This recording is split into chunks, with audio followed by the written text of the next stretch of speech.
Here we go with a driving review of the Kia EV6, German Autobahn included, here with Thomas Autogefühl. Is it better than the sibling Hyundai Ioniq 5? And is it maybe even the best EV overall now? Let's find out, let's go. So let's take a look at the front right here. Headlamps, LED standard, optional dual LED, which we also see here now. And also this very cool daytime running light right there. This is the GT line. That means we have different styling in the lower part, a sportier atmosphere.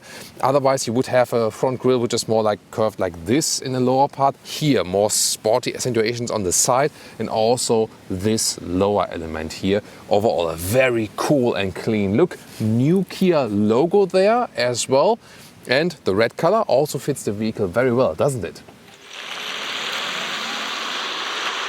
The length here is at 4.68 meters or 184 inches, and the interesting thing is the Hyundai Ioniq 5 is basically the same platform, same technology vehicle, but here the Kia EV6 has a little bit shorter wheelbase but a little bit more overall length.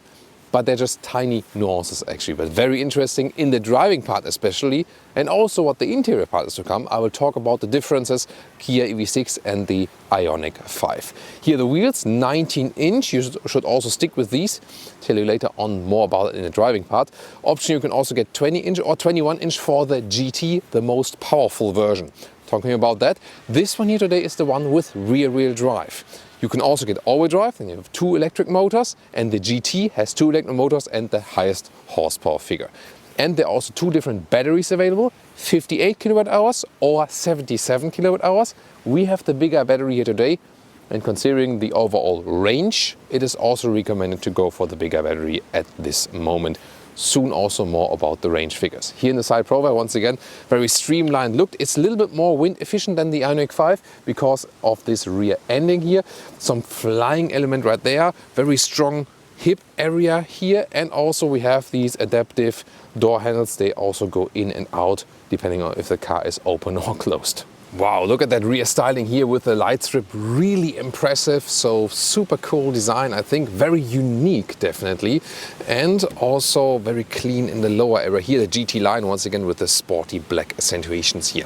As for the acceleration figures, with the small battery and the rear electric motor only, so rear drive only, you start around 8.5 seconds, then you go 7.3 with this one here, big battery and rear wheel drive, then you go 5.2 with the all-wheel drive version and 3.5 with the all-wheel drive GT. And here, by the way, with the remote park function, you can actually move your car with the key. So you hold it then here, forward button, and then it. So I'm not driving, you know, as you can see, obviously, and then you can move it out of like a parking lot or something, which is super narrow or so, and the same way goes then also in reverse. So a pretty cool feature, definitely. So how far you want to go? Let's put it in a nice review position again, right? Not hit that Porsche there. How does it work, by the way? So you have to press and hold this button first, then the car comes to life, and then you hold one of these 2 buttons.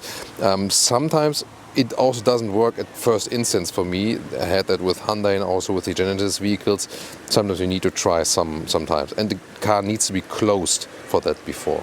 Interestingly hidden is here the charging flap. Wow, that's cool, right? And you also have a charging meter right here. That's nice, 11 kilowatt AC. And then 240 kilowatt DC charging here. So you can go from 10 to 80% state of charge in under 20 minutes. However, only when the battery is already warm, when you have powered this car on the motorway. Here you can see the door handles. They are one with the vehicle when you close it, and here when you open it, they come towards you then a little bit. And from the feedback here, actually quite good. And door closing sound. Solid. And towards the interior, here somehow soft at the inside, not too soft. Here it's a little bit softer for your elbow actually. Controls for the mirrors and so on, rather classic, that's good. And then, yeah, it seems really clean and nice, that interior. Here soon more to this dual screen setup. Also interesting materials being used here, so structured material that looks quite fancy. steering wheel, open spoke design, still some manual buttons here on that. Really love that. No capacitive BS. You know, hashtag capacitive BS is a thing here at Autogefühl, but no thing of that here at the steering wheel. Drive mode selector also here. And then the seats, they have this two-color design right here. In this case, they are the ones with microfiber. They are the most comfortable, the coziest ones actually, and they can even be cooled. So microfiber plus cooling, best summer setup, really cool. They are available in different colors, showing you here also from the US configurator, for example. You can get a bright leatherette, a black leatherette, but then also combinations of black plus white or white plus black, and also this microfiber variant. And then there's also the GT, the bucket seat. In Germany, there's also a fabric entry level seat. But the good thing is the whole interior is animal free, sustainable materials, no animal was harmed, really good, looking forward, and also better than the Ioniq 5. Ioniq 5 does not have an animal free steering wheel, and also the EU versions of the Ioniq 5 have animal leather, whereas this one here does not. Ioniq 5 in the US has leatherette, but here completely and also in all markets. So way to go, Kia, in this respect. And the materials feel really sophisticated, extremely good. Again, for the comfort, the microfiber seat will be the best. Brings some more coziness in the interior, but the leatherette surfaces also feel really high class. And if you want to have this wiping clean effect or something, or like it more from the visual aspects, it's also totally fine. As for the position here, with 1.86 m or 6'1", there's enough headroom left. It's a very comfortable seating position, and I feel the seats are also a little bit more comfortable than in the Ioniq 5, maybe a little bit. Interior overview, really clean atmosphere, 2x12-inch screens, zoom more to that, and more of that structure right here, that's cool. Also, more coming up in the lower console. This is a very interesting solution. Steering wheel here, up and down, in and out, very smooth transition, and recuperation is changed with the pedals right here. More to that in the driving part. And the digital instruments, right side the range, left side then the speed. Of course, battery is at the moment at 62%. You can switch around here a little bit, but not too much to switch here actually. It changes a little bit according to the driving modes, like this here, for example, in the sport mode. And then there's a head-up display. It's also clear to read. And it's very good to have that head-up display, because here with that steering wheel, it doesn't appear like that on camera. But from my head position and how I have the steering wheel set, I have very often a view of the speed like this, you know. So the speed is then kind of half blocked by the steering wheel. So I tend to observe the speed then rather in the head-up display. Oh, by the way, here the heated steering wheel is really strong and also goes to the top part area here. Very nice and cozy for winter times. And here to that screen, well, this is a very modern vehicle, and this is just okay, you know. It is a touchscreen, but it still has the feeling of a couple of years ago, you know. You have also a digital climate menu here, but you don't really need it. Soon showing you why. Yeah, and you know, the GPS and also the map. I think this is a little bit disappointing, you know. This is outdated in comparison to what this car otherwise can actually offer. So if you compare it to the Tesla Model Y and the Ford Mustang Mach-E, which both have cool infotainment systems, this one here does not. Usually then you would go for the Apple CarPlay or the Android Auto.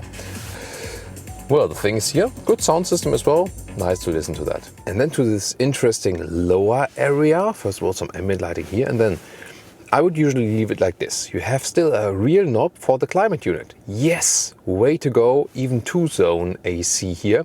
That's very cool, and you can also activate, deactivate the AC here. This is then the additional heating directly from the battery. It takes energy, but sometimes in winter you do need it, definitely. It does have a heat pump, by the way, on offer. Then that is, you know, that reduces the range effects in winter, like the range losses. Here you can then either hit this button or the upper one. It doesn't matter which one of these two fields you hit, and then it switches around. So, and then you have this hotkey menu for like the sat nav or something, and this one becomes the volume knob. However, I mean, it's a cool, interesting idea to have both functions on that. looking forward to your comments about that, but I would usually leave it in that way. Why? I want to control the temperature and the volume. I can also do on the steering wheel. And when I have Apple CarPlay and Android Auto in the infotainment system, then I use it everything here with touch and don't need the hotkeys right here. So this is it for me, and probably I will not use the switch effect. Would you? Here, you can see how it switches. And here in the middle. Quite funny, isn't it? Then this is here also easy to control, like the seat cooling and also heated steering wheel for wintertime, really cool. And also, by the way, efficient. It's more efficient to use heated steering wheel and heated seats than to heat up the whole air in the vehicle. As for the lower middle console, here left side USB-A, right side USB-C, and then you have this open area right there. And I have the cable, then the long cable running around here. There are special holders for that right here. You can see that. And then I put my smartphone here. That's actually on the inductive charging pad, but I don't use inductive charging because for Apple CarPlay and Android Auto you need the cable anyway, and with the cable also is faster charging. Then cup holders, adaptive, so they really thought about details. This is then the inductive charging pad, which I'm not using because I have the cable connection, and then a lot of space here also in the middle console. No middle tunnel, using that EV platform very well. That's how it's supposed to be. And we also have this nice black and white trim here with the microfiber. Inside of the doors at the rear, however, this is then hard. There's lots of space. Look at that. How much legroom I have here. And it's like the mid-size vehicle. The length is compared to like a Mercedes C-Class, for example. And this is like astonishingly really good. The seating area here, the bench is not the best, I would say. You see here the angle of my knees, not the best actually. Headroom wise works once again with Huawei's A6 or 6.1, so you have a lot of space, but not, it's okay the seating position, but not the best, let's take it that way. Trunk area, something around 500 liters. It's not too different than the one of the Ioniq 5, so here the length barely 1 meter or 40 inches, and the width here also about 1 meter or 40 inches. Interesting is of course always the overall height right here, which is about 70 centimeters or 28 inches. Here the cabin trolley hardly fits in the vertical way. Yeah, that does fit by that. Here this thing does also fit over that, so that's still okay. And you have this easy access to the trunk. Here below, yeah, that could also work for a charging cable. And what's really nice, I'll reach over here, so that way, and that way you can release the seats and then you can load the thing through, easy solution. And you see they fold really flat. By the way, they're also fixed then. You have to release them right here. And again, then you can fold them up again, need 2 hands for that. And we have a frunk, see here, gas struts, and then there's this additional cover. Yay, it's actually quite well usable for a charging cable and whatever. So around 50 liters. Welcome to Thomas's Driving Lounge, here with the Kia EV6. And you know, I'm a very German reviewer. And this is the most Germanish test for all the vehicles we have here. German Autobahn, the motorway. Let's go to the sport mode. You can see also the speed goes red. And this is the rear-wheel drive version with a big battery. We accelerate out from 40 kilometers an hour. Let's see when we have clear road. Next vehicle will pass, and then let's go.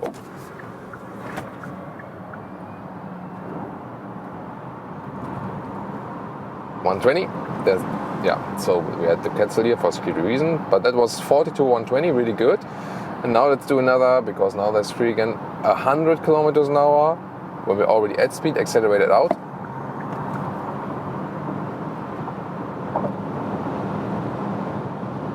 So 150.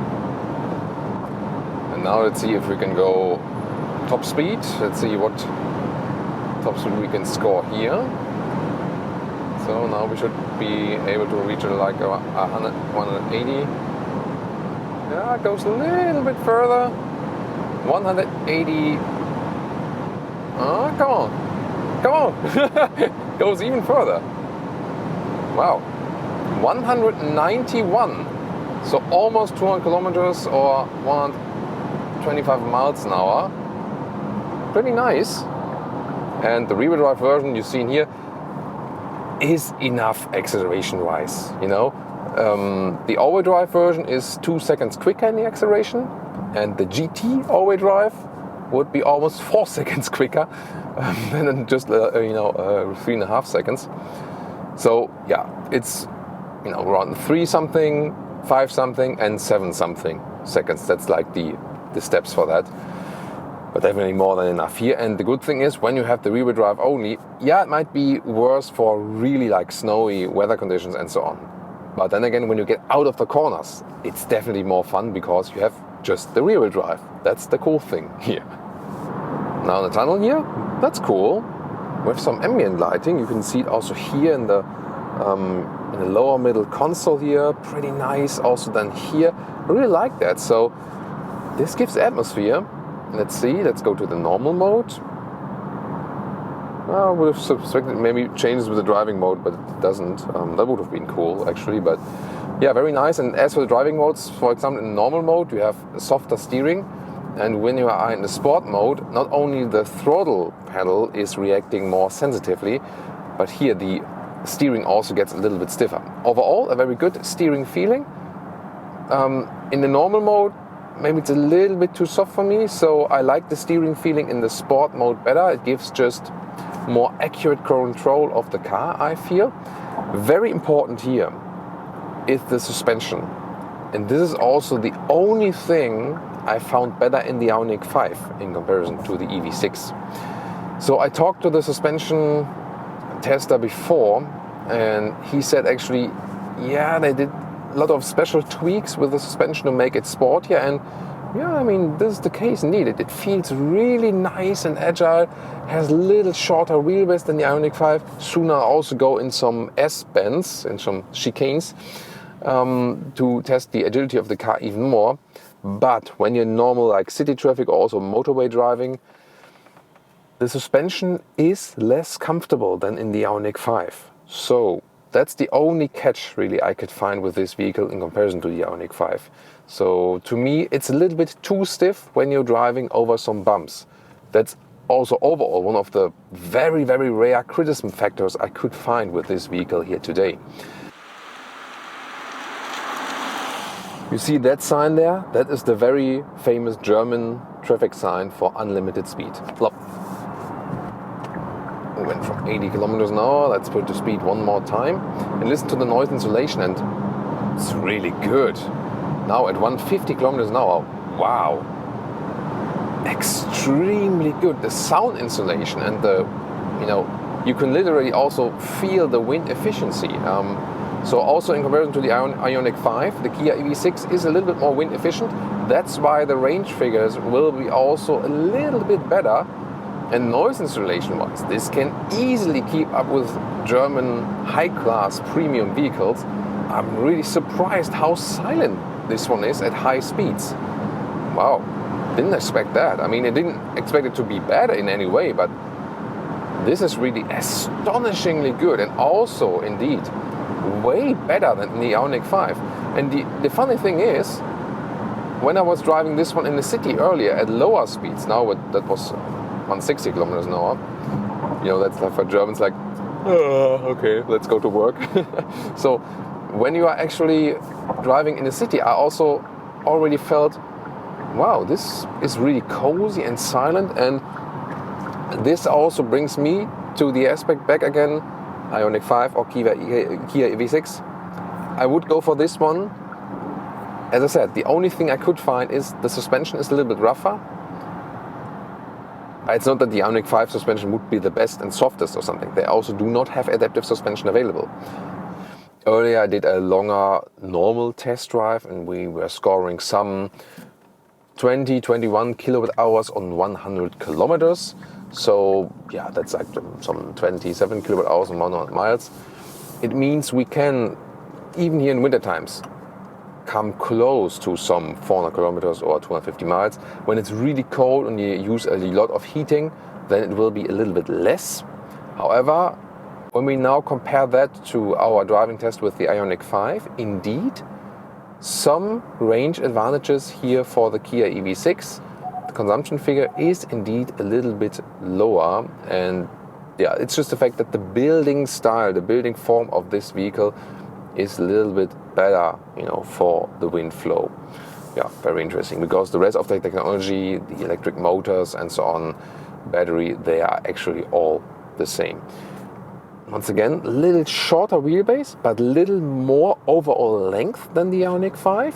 And yeah, it's strange. On the one hand, it feels a little bit sportier, also due to the stiffer suspension setup. And on the other hand, you'd somehow feel there's more tail moving, But overall, the interesting thing to me is also, although Ioniq 5 and Kia EV6 look so different on the outside, sitting on the inside, even though we have a lot of small advantages for this one here, they come very close. You feel the same platform. You feel they use the same technology. Ioniq 5, Kia EV6, they come close. In a way closer than I thought, but definitely all the small details we've been finding clearly says for me, this one here is the way to go in that comparison. Once again, we have some more bands coming ahead. It's really a lot of fun. Let me put it to EC Sport again. That was a lot of fun. So, really surprised that when the EC is on, and I was just slightly hitting the throttle, it was really limiting the power. So, but the good thing is, when you think about, I go for rear drive only, maybe it gets too slippery in winter times or something, the electronic helpers are really in place, and they help you a lot by that, So that's actually a good thing, because when you want to have it a little bit more loose, then you can go in this ESC Sport mode. ESC off, of course, I do not recommend for public roads at all. That's not safe enough. Maybe just when you're in an empty parking lot or something. But here, a lot of fun in these bends. And then, here we can also properly accelerate out. But it's not that it would get out of control with the ESC Sport mode or something. Really a lot of fun. Definitely more fun than the Ioniq 5. Yeah, one of the most fun EVs here as well. So, fun factor, definitely also guaranteed here. But what about now when we think about the other competitors? The others from Lost. So, in our big EV comparison episode, maybe tune into that one if you haven't seen it yet, I was really rating the Tesla Model Y and the Ford Mustang Mach-E, very high. Tesla Model Y has better range, better efficiency, and more space on the interior overall. However, no head-up display and no instruments. The Ford Mustang Mach-E, from the package it offers, comes very close to this one. It's a very good all-round, like everything you need, like cool styling on the exterior, great driving fun, animal-free interior, has a great infotainment system, which you can very well use even the car internal GPS. Hey, wait a minute. That's the problem here. Mainly Apple Android Auto and Apple CarPlay. So if a car internal GPS is important for you, the infotainment system is more modern and better with the Ford. That's the main difference between these two. And also the Ford sits higher. It feels more SUV-ish while driving. This one here, more crossover-ish. Not exactly the SUV feeling, and that felt a little bit better to me in the Ford, I think. However, both are very comfortable as for the seat ergonomics. That's also better here in the EV6 than in the Ioniq 5. I feel that the seat while driving is also more comfortable, and also here this microfiber top surface makes the ride even a little bit plusher and cozier. So really very, very good. It's a very tough decision. So indeed I have to say that my favorite 3 electric vehicles, as for the ones that are somehow affordable, of course there's like the BMW iX, which is an excellent electric vehicle, but it's really big and extremely expensive. It won't matter to most customers, or like the Mercedes EQS has of course better range, like a Tesla Model S, but that's not the segment we are comparing. We are comparing the segment which is at the moment not cheap, but more affordable than the very high luxury SUVs, EVs, or EV SUVs. So in this very segment here, definitely my top 3 are now the Ford Mustang Mach-E, the Tesla Model Y, and here the Kia EV6. In which order? That's a really tough question. So, is it the best EV at this moment? Well, suspension could be a little bit more comfortable. Infotainment system could be a little bit better. Other than that, it's really, really good. You know, super comfortable. Range is also fine. Very silent. So for me, it would come down to, if range is the factor for me, you still have to go for the Tesla Model Y, and of course, range in combination with their supercharging network. If that's the crucial thing, the Tesla Model Y still wins it. If that's not the crucial thing, and you think like, I don't want to drive without instruments or head-up display, then the Tesla is out. And then, to me, it's really between the Ford Mustang Mach-E and this one here, the Kia EV6. And which one of these? I would probably try to get offers from dealers and see how they compare. I really like driving both. So, to me, they feel kinda equal. The Ford Mustang Mach-E, the higher seating position, if that's more important to you, then that's maybe the thing. Here, this one here offers better fast charging when the battery is preheated. That might be an argument for that. Yeah, but overall, I think if it's the top number one EV, that really depends on the individual thing you need, but definitely among the best, no doubt. You should tune in to our Ioniq 5 review, or if you want to see even more EVs as comparison, that I told you about, we also have our big EV comparison episode. See you there.